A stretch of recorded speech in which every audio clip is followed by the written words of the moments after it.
ग्वालियर में regional industrial conclave में शिरकत करने पहुंचे विधानसभा अध्यक्ष नरेंद्र सिंह तोमर ने इस कॉन्क्लेव के माध्यम से निवेशकों द्वारा बड़ी मात्रा में उद्योग लगाने की संभावना जताई है।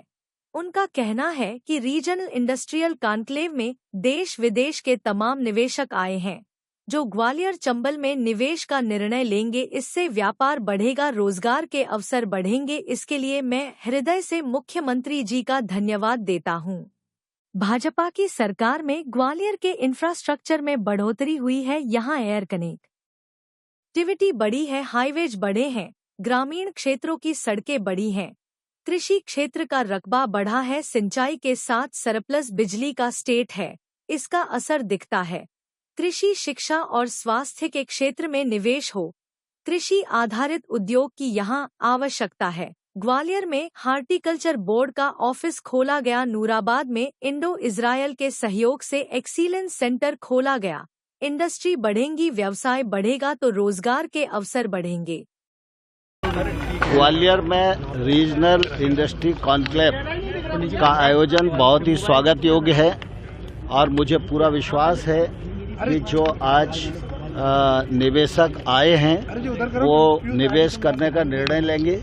इससे हमारे यहाँ व्यापार बढ़ेगा, व्यवसाय बढ़ेगा, इंडस्ट्री बढ़ेगी और रोजगार के अवसर बढ़ेंगे।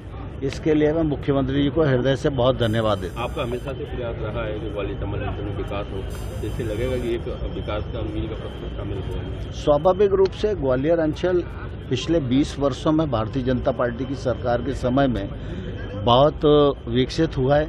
आज रोड इंफ्रास्ट्रक्चर आप देख लो, एयर कनेक्टिविटी बढ़ी है, हाईवेज बढ़े हैं, ग्रामीण क्षेत्र की सड़कें बढ़ी हैं, कृषि क्षेत्र का रकबा बढ़ा है, सिंचाई बढ़ी है, सरप्लस बिजली का स्टेट है और ग्वालियर चंबल में भी निश्चित रूप से उसका असर दिखाई देता है। और ग्वालियर चंबल अंचल में निवेश की बहुत संभावनाएं हैं। इंडस्ट्रीज में भी निवेश हो और शिक्षा के क्षेत्र में भी निवेश हो, अस्पताल के क्षेत्र में भी निवेश हो, सभी क्षेत्रों में निवेश हो तो निश्चित रूप से और ग्रो करेगा। सर, आप कृषि मंत्री रहे हैं, क्या संभावनाएं देखते हैं क्योंकि यहाँ कृषि आधारित अपना जो रीजनल कॉन्क्लेव हो रहा है पहली बार? नहीं, कृषि आधारित उद्योग की निश्चित रूप से यहाँ आवश्यकता है और कृषि के क्षेत्र में मध्य प्रदेश की सरकार ने भी और केंद्र सरकार ने भी।